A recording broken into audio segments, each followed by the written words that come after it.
So, Guardians of the Galaxy Volume 3. This is the last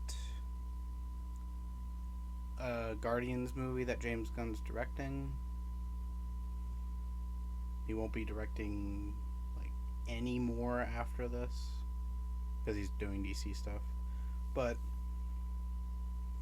for a last movie, he did pretty well. And it's also apparently the last good MCU movie. Because, God, people are not being kind to it lately. Which is understandable. Because of just how much it's been.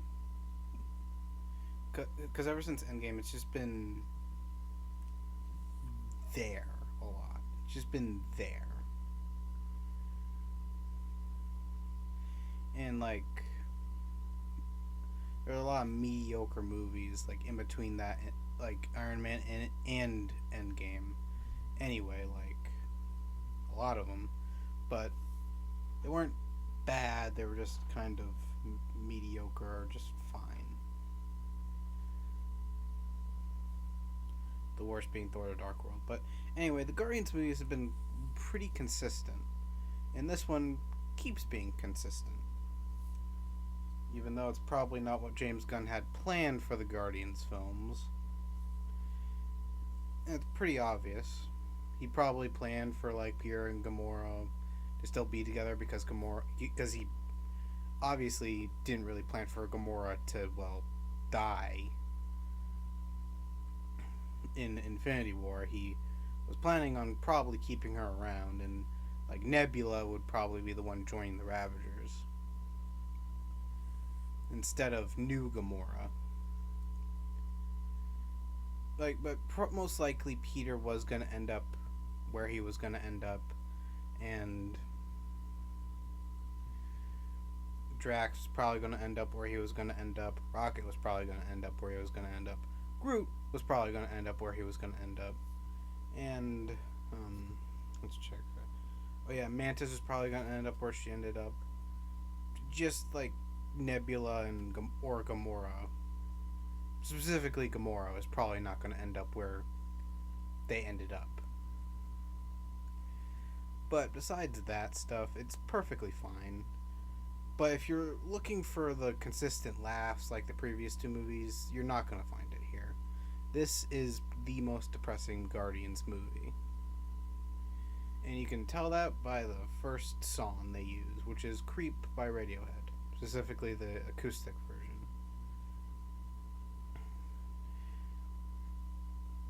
Which is, you know... And if you haven't heard Creep, you should probably look it up right now because that is not a happy song like Mr. Blue Sky or Come Get Your Love. Well, technically the first song in the Guardians movies was I'm Not in Love. And that wasn't a particularly happy song, but everyone remembers Come Get Your Love more. So I guess it's more like a title drop song. Like Mr. Blue Sky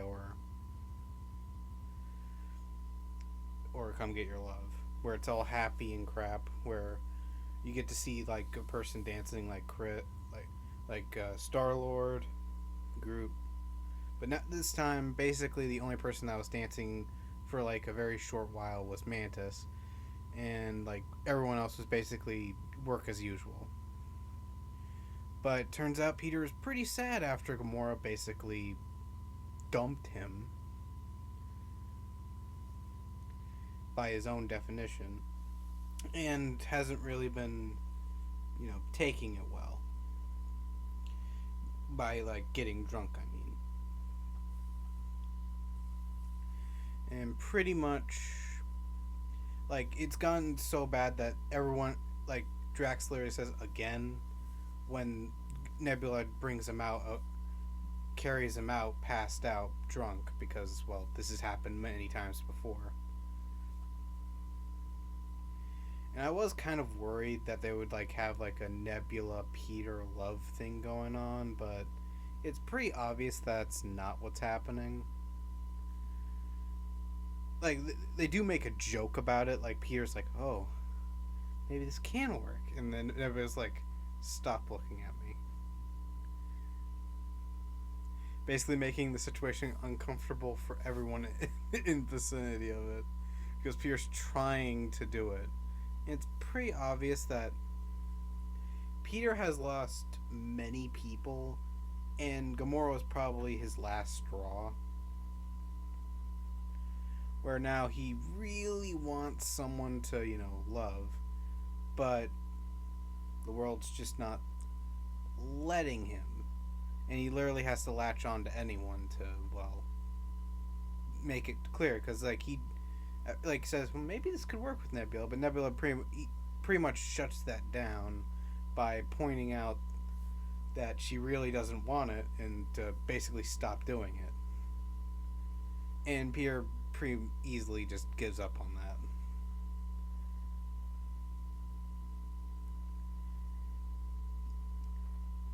But what they did with Gamora was fine. Like, it was pretty obvious it wasn't what was planned, but I mean, it's perfectly fine with what they were doing.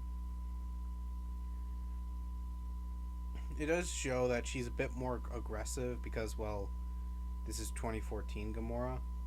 Like, before, she probably had the plan to, betray Ronan and Thanos.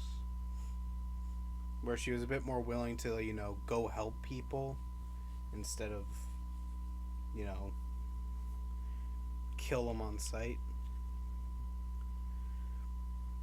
But it's very clear that she's still that person. It's just that, well, that Gamora had some time to, get used to being a good guy. And that's pretty much the entirety of the plot. Basically, of Peter's plot. He basically has to let go of Gamora. And by the end of the movie, he does. He lets her go. He doesn't try to make her like his Gamora, who he now recognizes is gone, and that this new Gamora is just a different person that he can't exactly force to be what he wants. And that's the plot.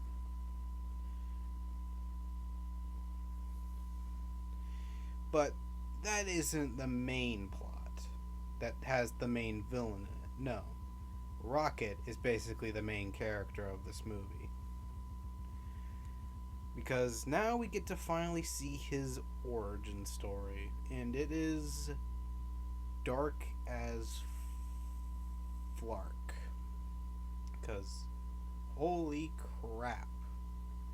I actually started to tear up on when he was basically given sentience as the Rocket we know, and his first words were hurt. And I remember when I saw the clip of them getting their names, and I was like, oh yeah, this movie's gonna fucking destroy people. And I was correct. It's just that I wasn't part of it. But I did cry at least slightly at two scenes. First was the hurt line because fuck, that looked fucking sad. Because of how Rocket looked, his brain was basically the top of his head was exposed. He was hurting, and his first words were literally hurt. Lila, Floor, and Teefs was fine. And it is doing exactly what you think they're doing. They're trying to make you get emotionally attached so they can basically rip your heart out and tear it right in front of you. But it works. It works. I didn't particularly cry at their death scene, and yeah, they do die. It's not really hidden because where the hell were they in the first Guardians movie? And the second scene I cried at was when Rocket found all the baby raccoons. Because, well, it's just kind of a beautiful scene where he finally accepts what he is and also learns what the hell a raccoon is and why Peter kept calling him that. And it also led to probably the most badass line that Rocket's ever said, where he's like, oh yeah, my name's Rocket Raccoon. Which Kind of makes sense because everyone's just been calling him Rocket, and no one just gave him the raccoon title. But the rest is, and so the comedic relief, or the comedy of the movie, is not is still there. It's just not as in your face as the other films, where the other films would have constantly good jokes coming at you, like Volume Two's visual humor and also really good lines, and Guardian One's really good lines with goofiness in it.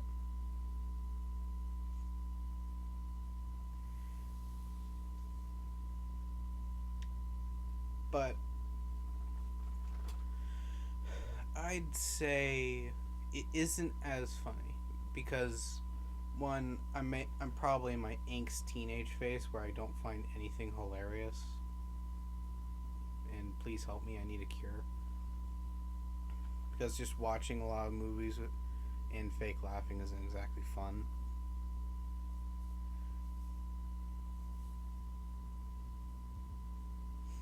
But probably the most consistently points when the movie is funny is like when they're like space jumping to the orgosphere, to when Peter goes off to have a face off with the High Evolutionary.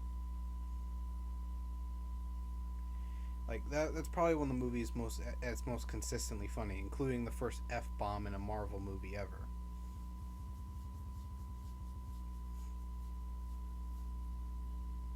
Which is, good.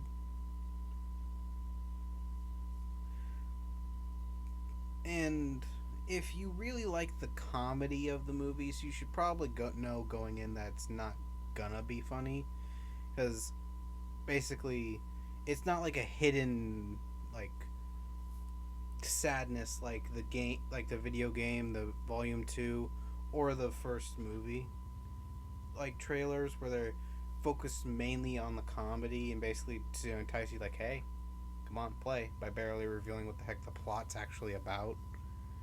This one, it doesn't really reveal what the plot's about, but you can guess what it's about.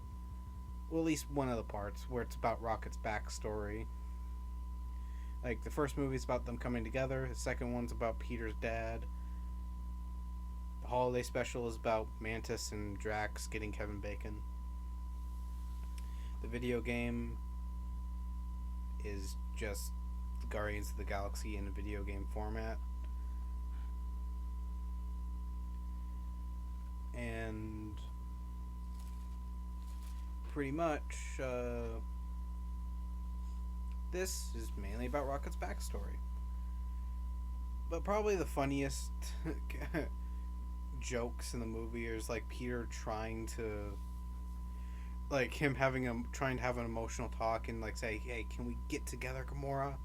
And everyone basically like, Peter, we can hear you.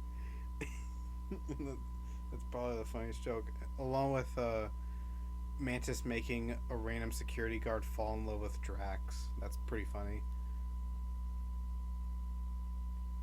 And Peter's reaction to Gamora's violence, because he's so used to a more peaceful Gamora, is pretty funny. And also, it is great to see that Peter is, still Peter and not just a dumbass. Because a lot of Guardians media kind of get Peter Quill from the movies wrong. Because sure, he is a goofball and kind of dumb, but he's not an idiot. He clearly knows when speaking with your heart isn't the right answer, and using people's emotions can give him a benefit.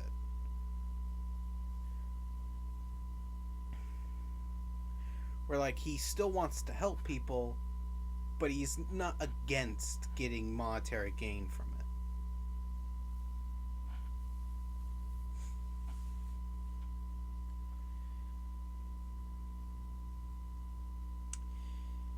And now here we go. Adam Warlock isn't bad. And the reason why I'm saying that is because, well, I I don't really give a shit about Adam Warlock at all.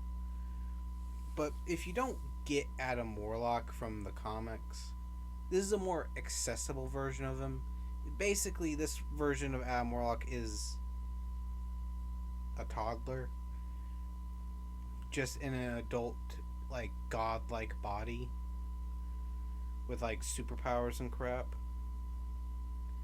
Basically, imagine a more pampered and very much, how do I say this, bratty Adam Warlock, where he very clearly is a brat, and it just kind of turned, like, him adopting, like, a Ravager's, a dead Ravager's pet, and him being like, oh, and, like, Gamora, like, threatening to kill it, and he's like, don't be rash, is pretty hilarious. But I think, but if you're a fan of the comic Adam Warlock, you're better at playing the video game, because that's more accurate to what he is. And this probably isn't gonna go and turn, like, like Magus into, like, a big threat, because one, the Infinity Saga is already done, and two, Magus is pretty complicated. But I guess my biggest problem is the song, like, where the songs come in. Like, sometimes it's great, it's fine, it's perfectly great. Creep, perfectly good. Since You've Been Gone, perfectly placed. But the rest, and also No Sleep Till Brooklyn, that was perfectly good fight scene, and yeah, the fight scene is really cool. Look at all the leaked footage of it, and you can tell why people seriously love that fight scene. But the rest, they seem to come out of nowhere in places like the first trailer song, because I don't really feel like looking it up right now. And just, like, randomly just popping in whenever the ship gets turned on is weird. And just all around weird. And probably other, like, plot hole reasons that the film, it doesn't really make sense. That didn't really bother me, but probably bother a lot of other people. Like, where the hell's Star-Lord's mask and rocket boots? Even though, like... And if you're wondering, James Gunn confirmed that he just left them on nowhere. And I'm pretty sure he got rid of his rocket boots before Volume 2. Unless they're in, like, Infinity War and Endgame. Because, like, he had, like, the jetpack in Volume 2. Unless they completely forgot those things existed in Avengers Infinity War. Or they're still on nowhere in Volume 3, because it's confirmed that, well, he just left them there.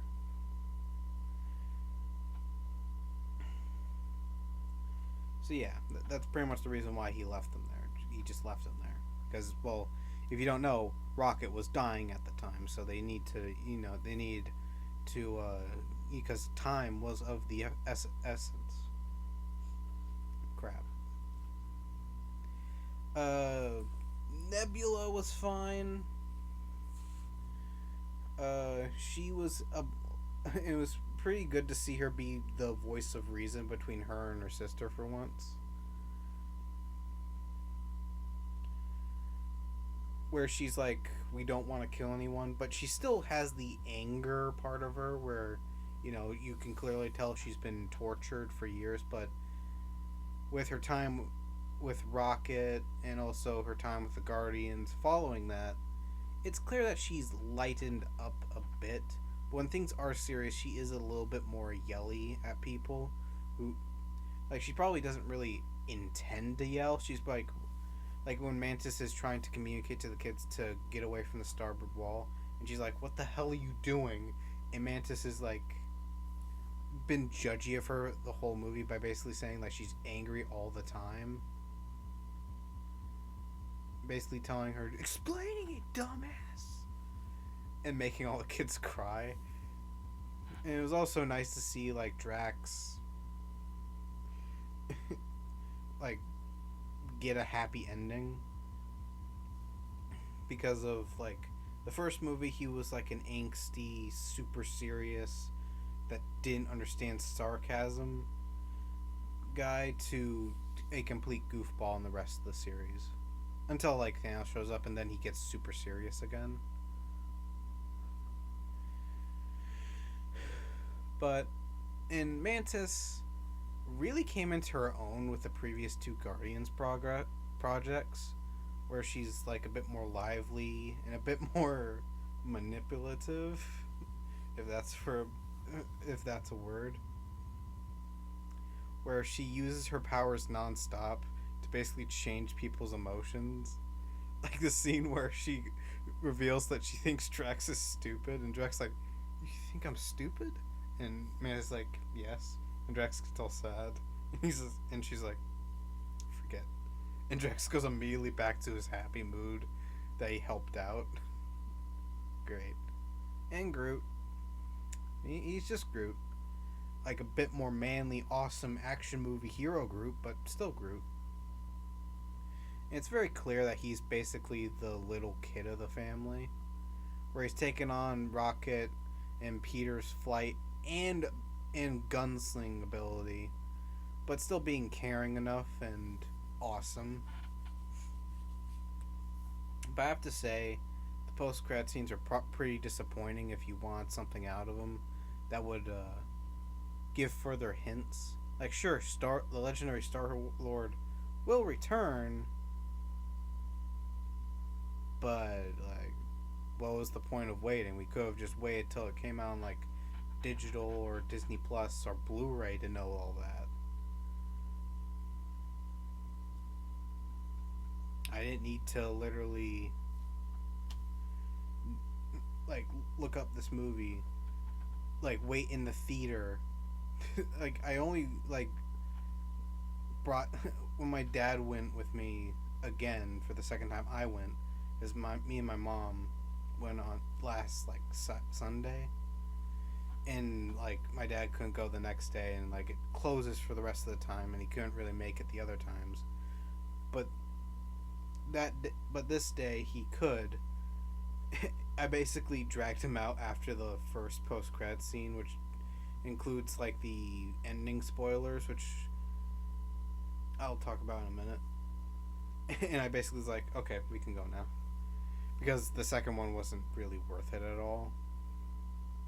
Because all it was basically Peter talking with his grandpa, and the legendary Star-Lord will return. Which is fine, it's just, not exactly what people want to see after they literally waited a while. But the ending. Oh wait, actually first, High Evolutionary. He was probably one of the most satisfying villain deaths ever, and he was played really well. He's probably the best like MCU villain in quite a while. That's not super boring, or just isn't like from other movie franchises, or doesn't include you having to watch a Disney Plus TV show to know the backstory of and why she's pissed off. But besides that, he was probably the most hateable villain of like all, like the villain you love to hate of all the Guardians movies. Ronan was pretty boring, but you kind of got where he was coming from.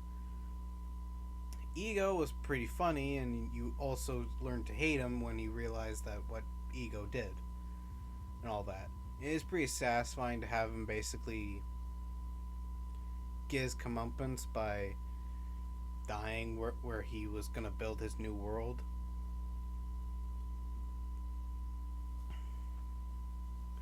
And Craiglin and Cosmo were a pretty good pair. Like, the whole bad dog joke was pretty funny, but I can see why people would think it got old quick, even though, like, they're barely in the movie.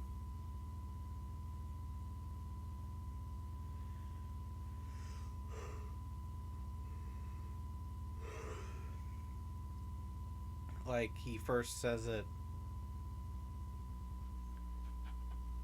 Like, he says it after Cosmo upstages him with the arrow.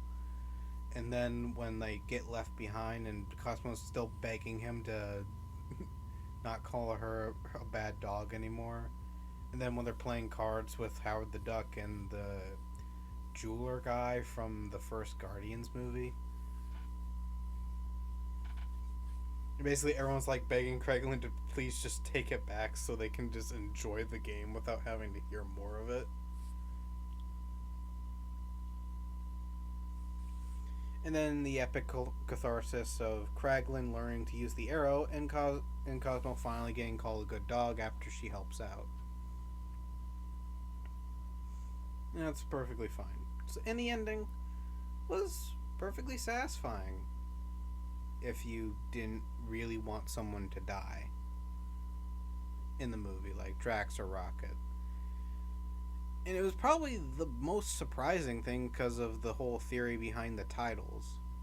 The first Guardians movie was like Groot's color in the title scene, and then Guardians 2 was Yondu's colors, basically signifying that they were going to die in the movie.